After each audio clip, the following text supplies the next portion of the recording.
Hello, creatives, community, and kind folks. Welcome to RPG with DBJ. I am your host, the dreaded DM DBJ, and I'm surrounded by a coven of warlocks who make me the most powerful individual in the world. Well, not exactly, but you'll understand what I'm talking about once we get into it. Welcome to the channel. If you're new to the channel, you may not know that we broadcast on three platforms. We broadcast on Twitch, YouTube, and our own Discord server. You may participate in the show on any of those platforms. Sorry, today I was getting started just a little bit late, so I'm a little bit flustered. My man cave, my wife helped me get my man cave together because it was trashed for a very long time. So I'm pretty happy about that. That's just a little personal thing. All right. The other thing that you may not know if you're new to the channel is that we pick a subject. This is a long form, unscripted discussion channel. And so we pick one subject and we talk about it all week. Each day we subdivide that whatever theme we have going on for the week. And this week we are just basically talking about war. This was a subject brought up before by a new participant. It's been quite a while since we delved into it, but I think it deserves a rehash. I think based on just even anything from current events to recent knowledge to those who weren't part of the channel that might want to use this in their role-playing games. Now, of course, a lot of this context comes from classic Dungeons and Dragons, of course, our current edition, 5th edition, but could very easily be rolled into other role-playing games that you're using, and using a lot of anecdotal evidence as well, just because of our interactions and such. Tesla comes on in first things this morning. Hello, and hey there, Cam. Thank you for joining me. Tesla says, Game of Thrones, while the war scenes are spectacular, they are also extremely gruesome and brutal. Soldiers getting dismembered and the more heroic characters killing already downed foes are commonplace. This is probably most pronounced in the Battle of the Bastards, which we will definitely reference. Probably it's going to have to be like tomorrow during crunch time and further on. But yeah, it's anyway, he goes on to say this is probably most pronounced in Battle of the Bastards, which shows just how brutal it is to fight an army that vastly outnumbers you. Season 7 tops that with the spoils of war by introducing a dragon and showing the horror of such a beast inflicting it on the battlefield alongside men being butchered like animals and slowly burning to death. Season 8's The Long Night and The Bells really show the horrors of surviving a zombie apocalypse, escaping from Dragonfire, respectively. You know, today being Monster Monday, we're going to talk a lot about not just monsters in general, but monsters and, of course, the most horrific monsters in war, which are, well, human beings, right? And a lot of that, the Dino Wars, the Jurassic War of the worlds. One of the things about war that we often that also while it can become a backdrop and a flavor thing, we really want to talk about it in the context of role-playing games as if a war is going on. Right now, it's very easily possible to have a war happening that's well off screen. Much like in our own world, many of us may live in places where war doesn't have a direct impact, but it's happening well away from the normal populace, which is fine. That's more like a narrative and flavor that might affect some economic things about pricing, rumors around. But we're talking about having player characters who are for good or bad, they are part of a nation that's at war. And whether they are visitors or trying to travel from one place to another or what have you, this becomes our backdrop. And one of the first things I notice always, I'll get to your comment there, Dead Man. One of the things I always notice in a war is that the social context can change immediately, along with our um, a redux of our ethics and morals based in part at the time. So an example would be like a blacksmith who has an open door to anyone and charges fair prices to anyone that comes in the door might be put to task when that blacksmith is making weapons for the enemy. And now the blacksmiths, when in a non-war type setting, the blacksmith may say, "Hey, listen, I'm one of the most fair blacksmiths in the nation, in the land, and everyone comes to me because I do good work. I get it done real quick, and I charge a fair price. And anyone that comes to me, you know, with it, first come, first serve, no big deal, right?" And everyone thinks like, "Wow, this guy's the greatest."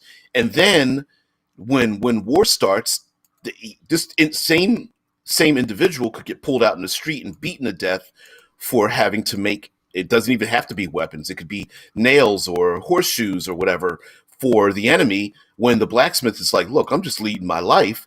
Person comes to me, pays a fair price, first come, first serve," and they're like, "You're making things for the enemy. You're, you know," and then the person gets labeled something that in a different context would never have happened, right? So a lot of that shifting and changing, and enemy of friend of my friend and enemy of my enemy thing comes about, and a lot of times even within internally there can be a lot of friction involved when someone doesn't want to compromise, their lifestyle, their behavior, their morals, their duty, and that kind of thing, and that can become pretty interesting.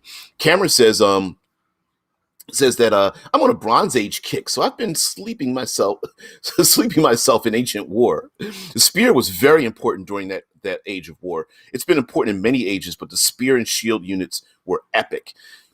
That's something that and we're going to definitely talk about it tomorrow during Crunch Time Tuesday. But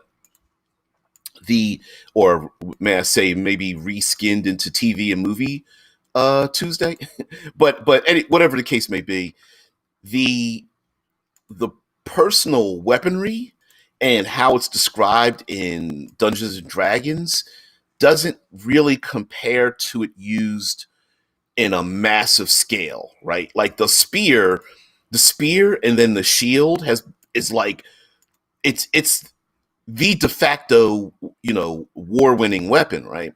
Whereas in, your classic Dungeons and Dragons, it's like, oh, it's scimitars and two-handed swords and crossbows, and you start going on in these other weapons that when the spear is pretty much overlooked as one of the most versatile weapons imaginable. How easy it was to make, put together with 500 people, it becomes really lethal. It's very easy to use it. It's a thrown weapon. It's a melee weapon.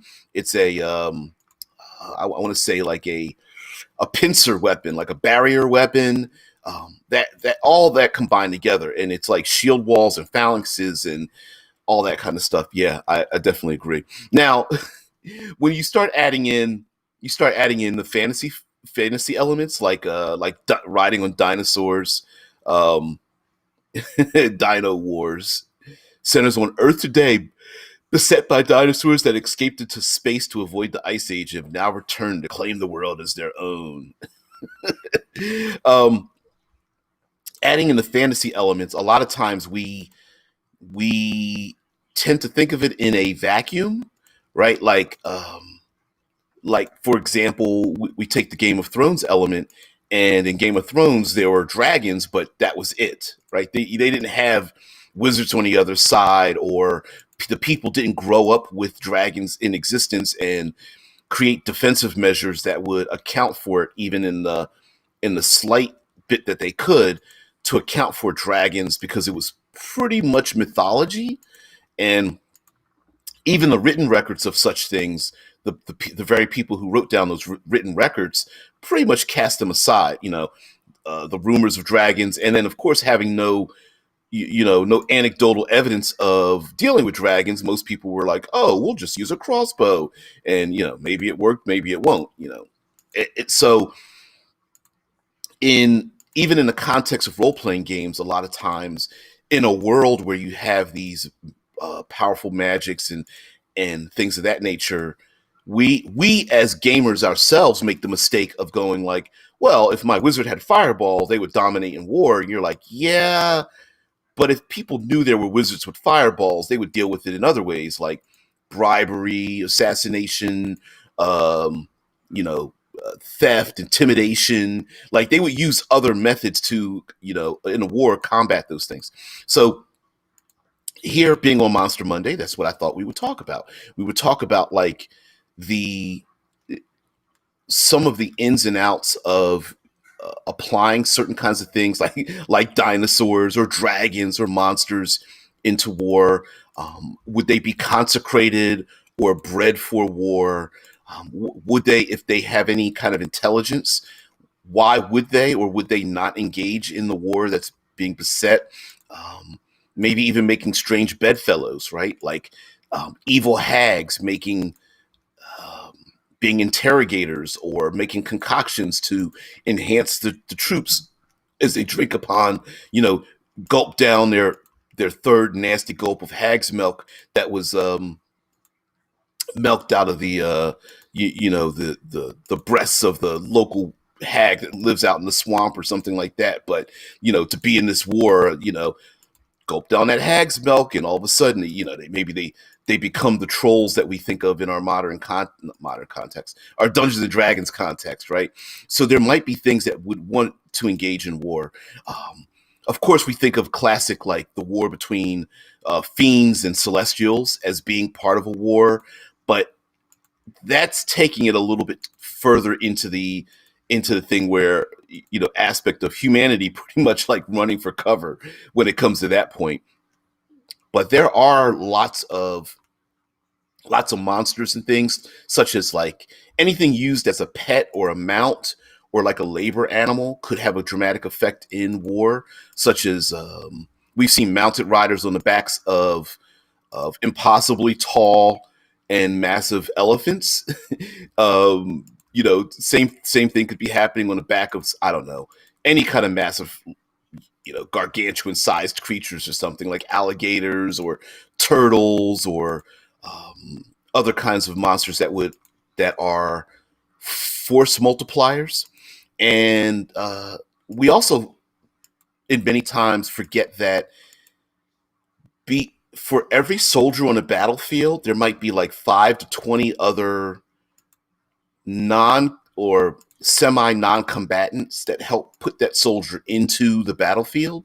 And this might be areas where, especially if you're running more of a low level, low magic type of world, where the player characters are still involved and still important, but they're not necessarily the main characters on the battlefield they're not the tip of the spear, but they sure are the people carving the wood to make the shaft, right?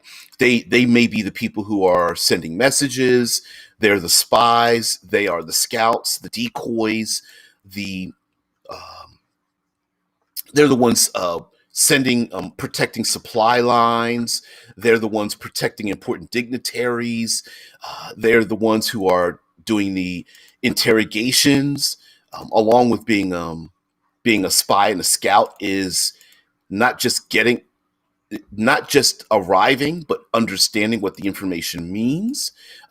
Maybe they're the ones who must go behind enemy lines to achieve a certain thing, or to spread disinformation, or to uncover the correct information when a disinformation campaign has been set by the other side, right? So they could be the protagonist or the counter-tagonist, as it were, when your enemy is doing the same thing, using spies and spreading disinformation, destroying supply lines, as well as plenty of sabotage, right? Like poisoning wells and setting fires and taking down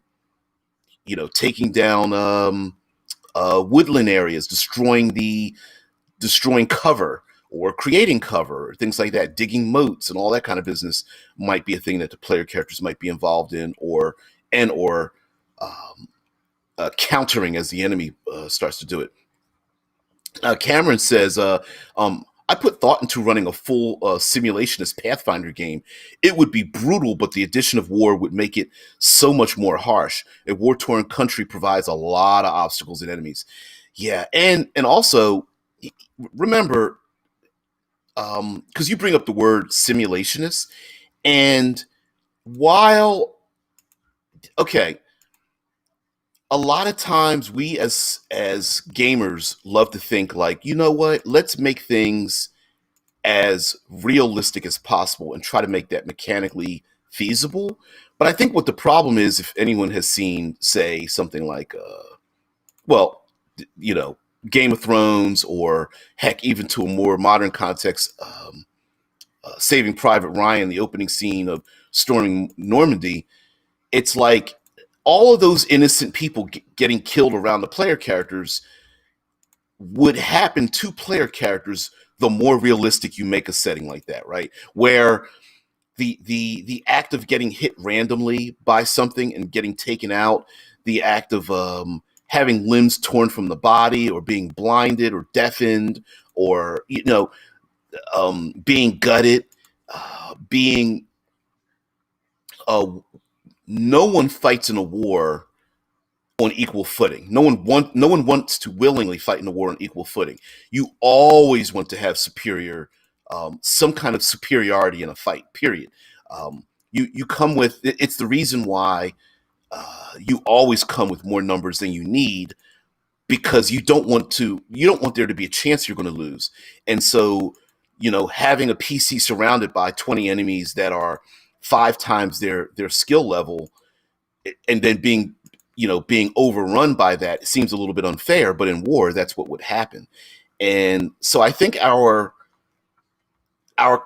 concept of war and our ability to role play in war might be at odds, right? Because if the PCs are trapped behind enemy lines, there might not be any mercy for the PCs, right? That might just be, well, it's 20-1, and they're just going to surround you and bring in even more, supplies and enemies and things like that. And the PCs are like, we're third level, we can't fight, 85, individuals that are our same level, plus their backup, plus running out of food, plus we're injured and there's no, healing isn't available and all that kind of stuff. But in war, that's what would happen. Yeah, like Rickard says, well, it depends on who's in charge. Yeah, there's a lot of that too. We're going to get into that. Now, Tesla says ancient Egyptians were known to tame cheetahs for hunting and war purposes. They were often handled in appropriate fashion by archers or chariot riders. Ooh, chariots. Hadn't thought about that. Ramses II, third pharaoh of Egypt, had a pet war lion. Yeah, seriously, it fought with him at the Battle of Kadesh. Its name can be translated as Slayer of his foes, or He who repels the enemy. The lion is even credited as being one of the few in Ramses' army who did not flee in fear when Hittites ambushed their camp. Ramses later had the fleeing generals decapitated and probably fed to his kitty. Besides this, Egyptians often kept caged lions who were starved and released in the direction of enemy forces. Oh, that's lions, wolves, and dogs. Lots of animals were used as like pets and scouts. Heck, trained birds were used as scouts and used to send messages. I would almost guarantee like bears and heck, even like sharks and things, while not necessarily trained, were released onto enemies, especially like starving dogs and wolves and things like that, released onto enemies. If not putting the enemy in the path of those creatures would definitely be a thing that would happen. So you're talking about Dungeons and Dragons. Hey, that dark wood filled with owl bears, you're definitely going to want to put your enemy there, or have someone who can train those same owl bears to be used as mounts, or vicious predators or something like that. Just it's like any weapon. You aim it at the enemy and fire, right? Oh man, yeah. Like Rickard says, contrast Richard the Lionheart versus Saladin. You know what? That's another thing. Since we're talking about Monster Monday and talking about personality, you know, we'll get into weather in Third Pillar Thursday, but and the environment. But one of the most devastatingly harmful things is an incompetent leader, and unfortunately, incompetence and lack of knowledge can often be conflated because, as this was stated by Caius of Glantry in a comment talking about war, is that for the most part in war, very few people get accurate knowledge, or the knowledge is so dated, and it could be dated by moments really, that it could be very difficult to navigate an army in and around things. So just lack of knowledge can turn the tides on a very extremely competent general, leaders in military, versus the incompetents who might have the perfect knowledge in front of them with highly skilled individuals surrounding them, and they don't listen. That's what ends up a lot of times happens with like nepotism and blue blood nobles not listening to the common folk who know what the hell they're doing, or the difference between the veterans in war and the newbies. Having gone through the meat grinder and learning what works and doesn't work. Maybe at some point someone figured out that even though some commanders got enough money to arm their entire soldiers with these two-handed swords, someone there is like, look, all we need are just wooden spears and shields. Damn it. Like, you're spending a lot of money to give all these people all these really cool looking items, but we can't use them. We need spears and we need shields. That's what we need. We need food and clean clothes and calorie heavy, flavorful foods, and we need alcohol for morale during downtime. That's what we need. It's those things where someone balances. As a matter of fact, one of the a highly rated skill in war is scavenging, whether it's scavenging from the natural environment, or hell, scavenging from your own supplies from other departments that are being given certain things above maybe other things. Like, someone gets clean boots and socks and shoes, and your group's been in the ringer for 3 months, and you're like, well, what about us? And they're like, well, you're already in the ringer. It's kind of a waste to give it to you, but our new people coming along, we don't want them to go through what you're doing, so we're going to give it to them. And of course, people are like, hell's no. Cameron says, imagine what you could do with giant awakened scorpions. Or heck, even riders on people riding not scorpions, cobras, or flying on giant buzzards or something like that. I know you're thinking of Egyptological kind of things.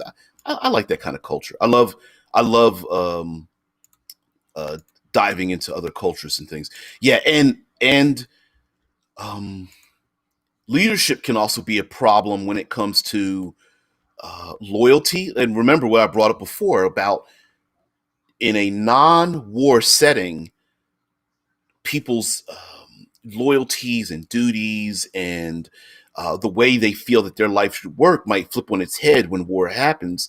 So people might be very loyal to a particular individual who might be unfortunately, a very ineffective military commander.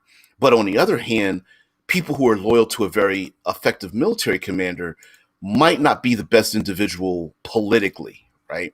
There was a comment in the movie where Bruce Willis says something. I think the movie was called Under Siege, or The Siege, or something. And he brings up the point that he's like, listen, you don't want me to solve your inner city problem. I'm a military leader. I don't use a scalpel. I use a hammer, right? And so there are plenty, yeah, there are plenty of people who are very effective in one element, and then in the other element are are your worst enemy internally, right? Like Rickard says, contrast the fierce warrior versus the strategist and the statesman. And sometimes in during World War I, the term home front became extremely important, where it wasn't just a matter of measuring like, oh, well, we'll just give our troops the best equipment, train them the best, and they'll win. It was a matter of, like Rickard is talking about, the statesman. The statesman had to convince the population, hey, listen, you're going to have to suffer a little bit to allow us to win on the other end, right? And that can be hard for the person who, the further away you are from the danger or the immediate ramifications, the less likely you are to put out, right? Like, hey, listen, you're taking more and more of my supplies. That is, unless you are loyal to the people who are, in war. Many times in a war footing, the the government will confiscate certain elements of private industry, right? If you're a blacksmith, you're going to be conscripted to make weapons. And as a blacksmith, you're like, but I'm trying to make nails and horseshoes and door locks and hinges, and you're getting me to make, you know, weapons of war, and I'm not feeling that, right? Or the locals might be thinking, you're the blacksmith, you're turning against us when we really need to get these, need to get our harvest done. And the blacksmith is like, sorry, I gotta go because the king conscripted me and the 20 other blacksmiths that live in and around the area, right? Or to train local orphans to be blacksmiths instead of doing what they want to do when they're back at home. So getting that conflict in there, I think, is really cool because on one hand, the noble and righteous might be seen as a detriment to what's going on in your community, where in that setting, whereas your interrogators, your spies, your assassins, um, your individuals who want to send a message might be considered sociopaths and psychopaths on one hand, but you need them in your war effort to do particular things. And then, of course, you get into like the fierce warrior versus the strategist, right? Like there might be some people who are extremely brutal on the battlefield, and that could incite fear in your enemy, but you don't necessarily want to incorporate them into your normal uh, soldiers, who might, on one hand, cheer that psychopath that gutted an enemy, but on the other hand, as the leader of the army, you're like, this guy is going to make my soldiers so brutal that I'm not going to be able to control them. Tesla brings up the gods of Egypt. Yeah, the goddess and the giant snakes, Beck and Horus, fight off two goddesses armed with giant snakes with help from Horus's ex-lover, Hathor. Do you want snakes or dragons? Editor, do you want snakes or dragons? Director, yes. Yeah, maybe not the best movie, but great imagery. Yeah, don't sell yourself short if you want some Egyptological inspiration. It's not a bad movie on from that point of view. Maybe the other stuff you're like, I don't know. Rickard says you might want to be behind the warrior on the battlefield. They do get the job done, but you wouldn't want to follow them in day to day life. Yeah. Heck, that's till this day. That's the problem of having a great warrior is, trying to bring them back into normal life. Right. We deal with that even to today, where someone so hyper focused and hyper skilled in one aspect of their life has a hard time being reincorporated. And we've seen warrior classes begin to strip away, or dare I say, rape their own people when they don't have a target to go after. So we've seen that. We've seen warrior classes go into allied locations, allied countries, bond or try to merge with other allies, and then the horror breaks out when they go after the normal population, stealing their goods, stealing their food, and going after the weak and the undefended. And unfortunately, it is a male dominated war tends to be a male dominated industry, so they go after women for their forcibly for their own pleasures and things. And some commanders have looked the other way, like, well, spoils of war, you go to war, you get the spoils, whereas others are like, I it's a little too random. We need you to have a ton more restraint when it comes to war. Yeah, like Rickard says, so Monster Monday plus war plus day-to-day life, like Rambo from the books or Rambo from the very first movie. A lot of people don't realize that Rambo First Blood was more drama than anything. I think he only killed one person in that movie, and I think there's another one that was off screen. Oh, Rambo! Yeah, yeah, Rambo for the book, I should say. Yeah, in for those who don't know, the ending of the original novelized version of Rambo, he kills himself because he can't blend back into society. And if you take a look at that movie, here's a guy, one of the your greatest warrior, goes into battle, comes back home, and literally an agent of law and order looks at this person and is like, "You need to get the hell out of town. I'm going to get you to get you out of here." Right?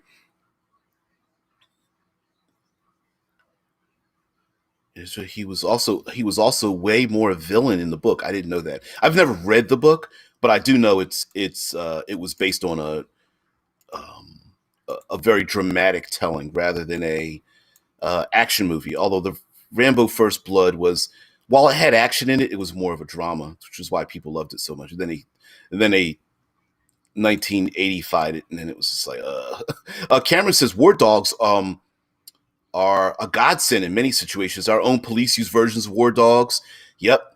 That are also trained in various investigative and social skills. A dog can save your life in more ways than one. As a matter of fact, the military trains dogs to uh, uh, as paratroopers and to sniff out explosives and to go into caves and caverns and things like that. So yeah, war dogs are have always been used in war. As a matter of fact, it's while we tend to look at Dungeons and Dragons as being like the hero with the long sword and the shield and standing up high.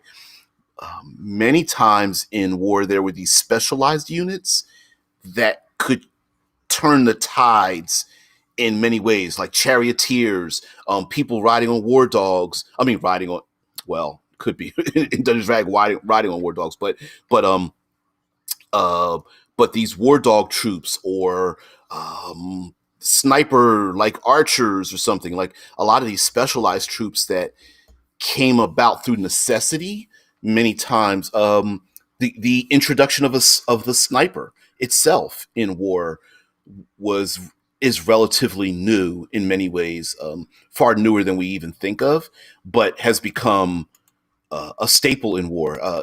If you start thinking about, say, a World War I, because I personally I think of Dungeons and Dragons would probably be more aligned to a World War I type of setting in the sense that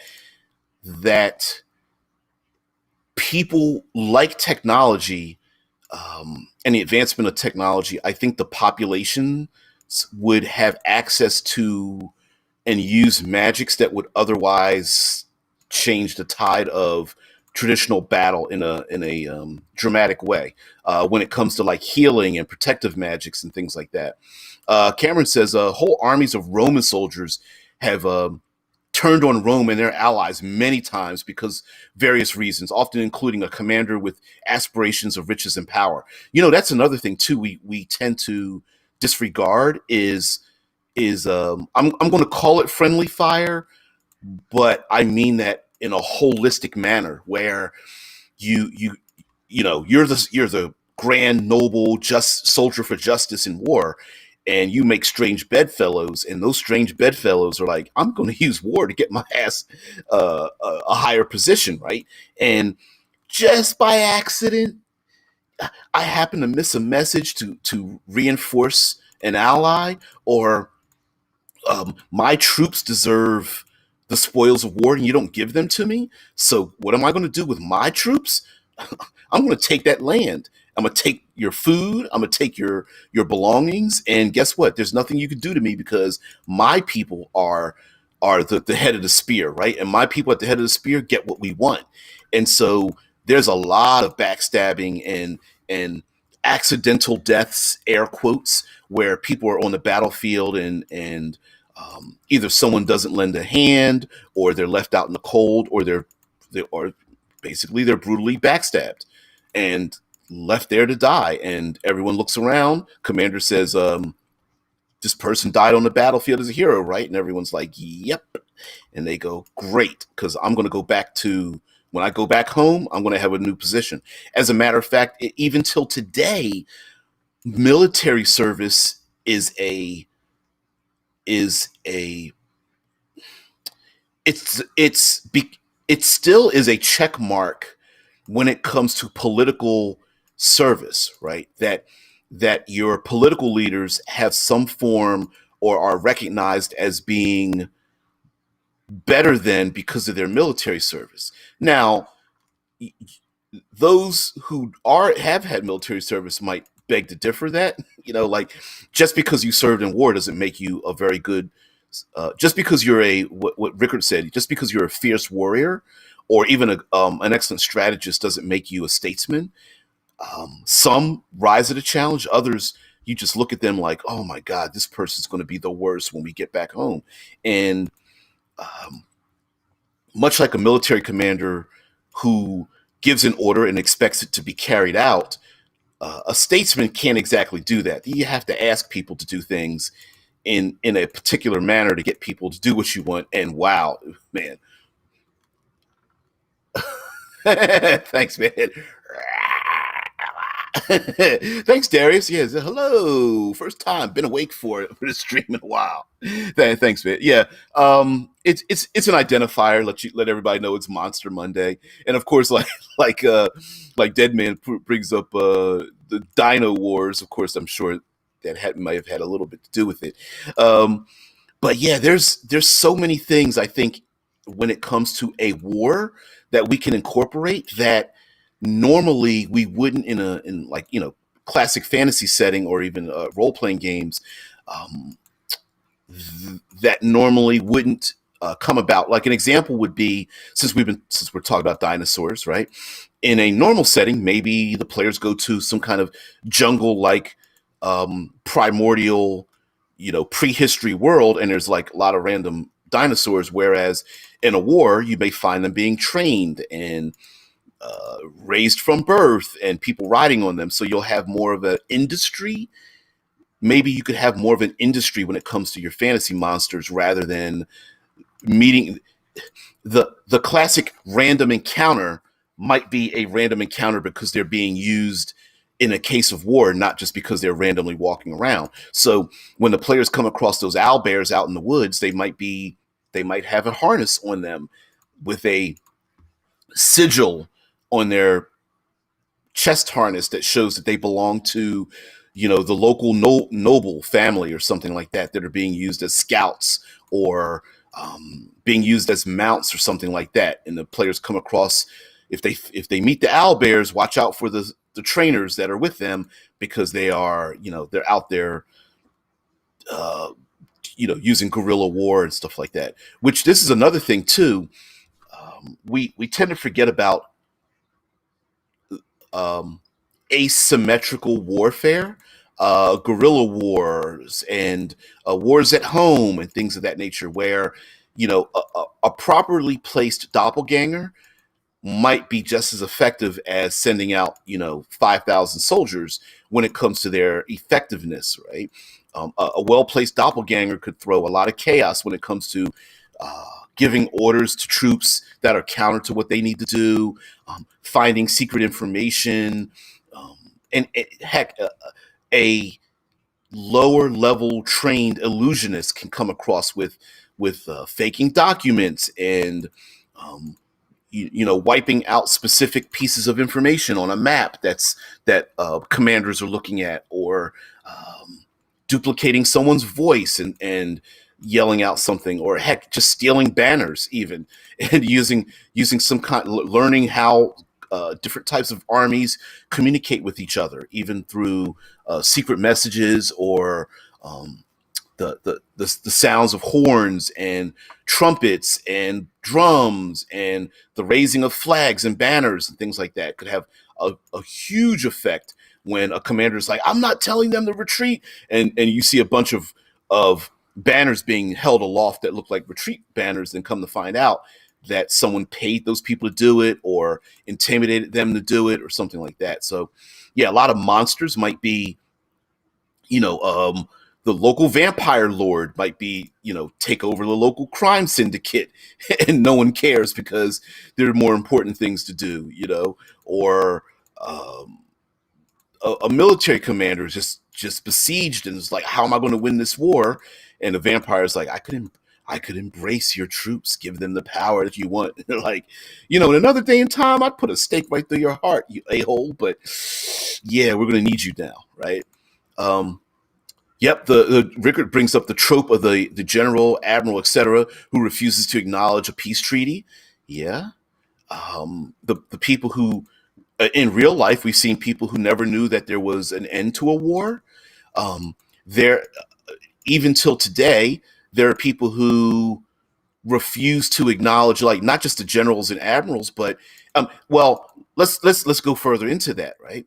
Rickard says the trope of the general or admiral, etc., who refuses to acknowledge a peace treaty, and the reason is why, right? Like, is it because they have an example would be there are 30 islands of this archipelago, and this commander's has taken over 28 of them, and there's two more. And suddenly a message goes out that there's a peace treaty, the war's over, and the commander's like, but there's two more islands. I haven't finished my mission yet, right? It could be that, where it's just not finishing the mission.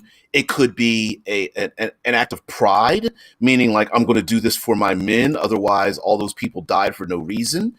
It could be arrogance, like, peace. I'm I'm winning this war because I'm the military commander. You guys talking about peace back at home, bunch of statesmen using ink pens instead of swords, right? It could be that. It could be, I'm not going to believe someone is trying to prevent me from taking over those last two islands of the archipelago, and they're trying to trick me into laying down my arms, and I refuse to do it because someone's trying to manipulate me and my men. And we're going to go out there and do the thing. As a matter of fact, when it comes to like issuing orders and things like that, will people listen to orders given, right? Uh, uh, in our Dungeons and Dragons, a lot of times we armchair people are like, well, if I had 50 wizards, we'd take over the world. And you're like, can you really give 50 wizards orders? There's a certain point in time where wizards are like, hell no, I'm not going into battle. Like, I could be using my magic to travel the planes of existence, or discover the origins of life itself, or um, hell, take over my own part of the land. Like, am I really going to listen to you casting fireballs? And maybe the first time I get shot in the thigh with an arrow, I'm like, hell no, I'm out, right? Like, it's that kind of thing too. As a matter of fact, Cameron says, I think it would be interesting to design a mix of modern era, revolution era, medieval, and Bronze Age war styles. I think fantasy wars often like this, but with D&D spells, things could get crazy. Yeah, well, first of all, I'm with you with that, right? Like, could you mix them together? And I'm thinking, yeah, I think you could mix them. Unfortunately, we don't know, or every person would have their own opinion of how widespread magic would be. And so an example would be like, it sounds like an easy thing to train 50 wizards to go to battle, but would you find 50 people smart enough and intelligent enough and loyal enough and brave enough to do the thing, right? Like, would that's the complication. How many people would fail in school? How many people would be bribed or threatened or cajoled or seduced or poisoned, or what, like, before anything like that would happen. And if something like that did happen, we also think about it usually one-sided, like, oh, I'm going to have 50 wizards have fireball, they'll dominate every battle, right? And you're like, yeah, sure, except for the 20 wizards on the other side with a counter spell, right? Like, it can get a little bit complicated because you're thinking we have rules for a game that doesn't necessarily involve troop movements. Like maybe a military commander's like, I'd rather have 50 good arcanists that can fire magic missile that never misses rather than one fireball, right? That's a lot of flash and flare, but isn't a scalpel. You might be thinking like, well, I'd rather train the fastest, lowest level individuals to get them on the battlefield instead of waiting, 17 years to finally graduate a master's degree spellcaster, right? Because it takes a lot of time. Make carving spears and sending shields could probably take hours, if not days, if not hours, whereas it might take years to train a pretty capable spellcaster. So you have that issue too. So I think a lot of that has to deal with it. Also, we don't even think about like because we only have the context of human beings. We don't really know what war would look like, say, underground with dwarves and deep gnomes and dark elves or something. We don't know what war would look like, on the high seas with krakens and merfolk and very, very difficult to think about like an aerial war or something, except for layering it with what we know today, and then re not reskinning, but recontextualizing it into some of the things that we think of today. You know what I mean?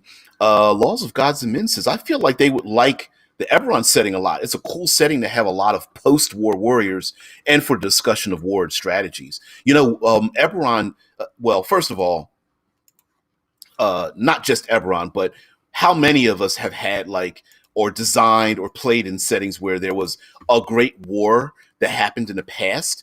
And the difference with Eberron is that it is a war that has just ended, kind of. So you still have like the machines, the Warforged, and the other things, that the aftermath of a devastating war still in existence in that world. And so the dichotomy between the people who had been in war and bringing them into a modern, not modern setting, but a civilized setting, also has its problems as well. I mean, sure, we love the idea of like, oh, the great warrior who runs out on the battlefield and slays all their enemies, but when they come back home, it's like, oh, you were a warrior that killed people, right? Like, what job are you going to have in a modern context? Are you going to be like a law enforcer? Because you might go all ham, hard as a mofo on people when you don't really need to, right? Like, maybe we need to find another job for you, right? Or heck, how many warriors have tried to find another war for themselves? Yeah, like Laws God and Men says, yeah, right. It's so fresh in that campaign setting. Eberron, please correct me. I believe the war has ended no more than 10 to 20 years.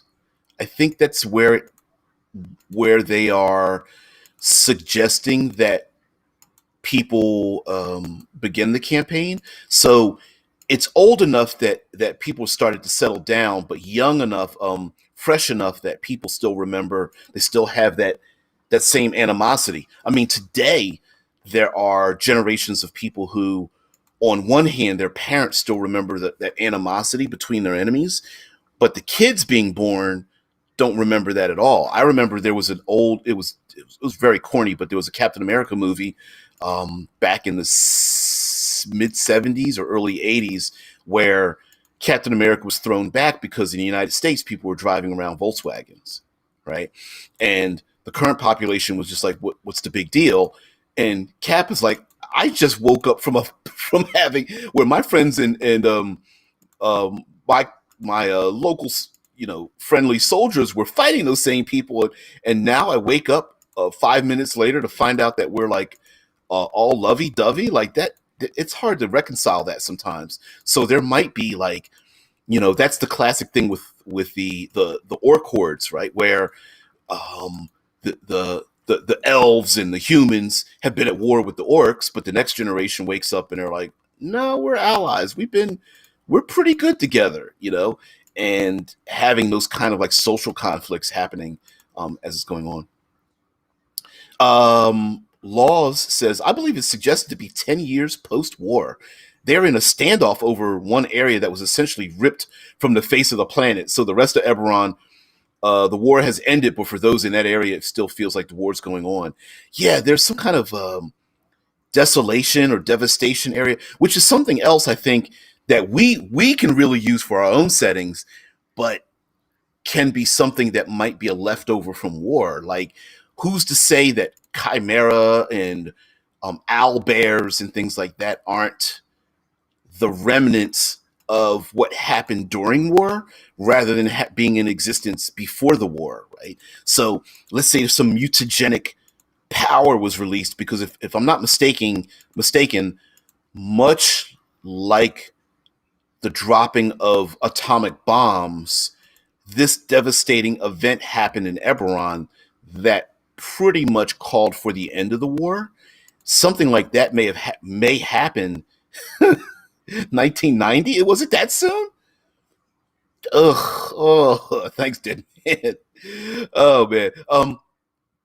But yeah, maybe something like the dropping of an atomic bomb, or its arcane equivalent happens in your setting that causes everybody to stop, and then what happens is, ooh, that's 1944. I didn't remember. Hmm. Like Cameron says, dude, that's such a cooler origin for hybrids than wizards or gods did it. Yeah, I'm thinking like, could you imagine? I'm imagining like the weave or the ley lines or whatever has been shredded to such a point that like both sides are to blame, and now that the war is over, essentially because they've caused so much problems, maybe because now that the war is over, both sides are dealing with these issues that, hey, we hate each other, but we've got a bigger problem. Like, why are there, I don't know, human faced monsters out there like sphinxes and nagas and harpies or something? Maybe that's because of soldiers that were left out there on the battlefield who decide to come home, but they've been mutated so badly that when they come home, they're like monsters, and monstrous entities like trolls and ogres and things like that. Maybe that's the origin of them, and people don't want to incorporate them into society, unless, of course, there are people who want to embrace them, right? Like, who's to say that a loved one doesn't go off to war, comes back as a, an ogre, and that person's like, no, they're going to come back home and they're living in my house, and everyone around them is like, dude, you can't trust them. They're like, why wouldn't I? They they went to war for us. They should get an award, right? Like Chewie not getting the a Medal of Honor, right? It's like maybe sometimes we might look at the people who come back a little bit differently, and maybe there's a physical manifestation of it. What else? There may be even, heck, we may even find that our classic monsters now are holding positions of power simply by virtue of needing to use them. That vampire lord might end up being well respected in a if engaged in a battle, and that vampire lord might not want to be removed from their position of power, even if that vampire lord isn't necessarily classically evil. They might be incorporated into society, if you understand what I'm saying. Like anything from like vampires to hags to nagas. I'm trying to think of these mid-level. Oni, ogre, magi. Like maybe they end up end up moving up the social ladder, um, to be, simply by virtue of their presence in a battle. Maybe they are like trusted advisors, or they're training soldiers, or they are educating those arcane knights or wizards or something on the battlefield with their dark powers or something like that. Oh yeah, yeah. Like Harry says, heck yes. I love a friendly Monster City, straight out of old school Pixar. Yeah, but maybe that becomes a thing, right? Maybe the you know in the past those bugbears were our enemies. Now they're our allies, and they're drinking at the local bar. And sure, the bugbears might have a predisposition to violent activity, but they might also be embraced by the population, right? Like everyone just we as human beings tend to get used to things that we in a normal context we wouldn't, right? Um, and war is a is the crucible that gets us used to things that we normally would not accept. The sociopath on the battlefield we accept not because we approve of it, but because we have bigger fish to fry. And that might be the thing that starts to allow us to get used to the bugbears being in our city committing crimes against some of our local population because, well, they're our allies and they help us in war. So, maybe you shouldn't have been down that dark alley. And they're like, that bugbear broke into my house and, you know, assaulted and did all kinds of heinous things to me and my family. I want justice. And everyone's like, we don't want to upset the bugbears. They sure are frontline soldiers. I don't know. There is a lot of that. Rickard says, Commander One, is that chaos tumors on you, soldier? Commander Two, maybe not give them an honor position in the government. Soldier, blood for the blood god. Yeah, it's blood for the blood gods, right? Going out the war, and like the commander is saying, like, are those chaos tumors on you? Maybe they get, are is there a commander that has it's he runs the blood god troops? Like, send them to me, I can train them. And everyone else is like, hell's no. I got chaos on me. Get it off of me. Get it off of me. Right? Yeah. Um. Listen, we're going to go into other things. We're going to go delve into like, maybe there's like unexploded ordnance, like spells that are still out there that are still, magic done so much that it's still living and it's on the battlefield somewhere. We can talk about like. We're going to definitely have to talk about refugees and transplanted peoples and one of the despite the animosity we may have with our enemy, war brings about strange bedfellows to the point that some people never want to come home. Just as half orcs become in the original Dungeons and Dragons, while never mentioned, there is a reason why there are half orcs, and in a modern context, there's also a good reason why there are half orcs, right? Originally, the answer was, well, maybe it was by force, but essentially, are the orcs, did they come about because of, you can't control who you fall in love with, or orcs that are like, hey, I'm not going back home? And what about all the humans and elves that are like, I'm not going back home either. I'm sitting in the humanoid lands, the goblinoid lands, right? I belong here with these people, for good or bad, whether it's fighting them or joining them or something. That happens as well. Cameron says, "Oh, there could be units specialized by religions, spies for the God of Truth." Yeah, religion. Oof. Isn't that a touchy subject? Yeah, we're going to talk about that too.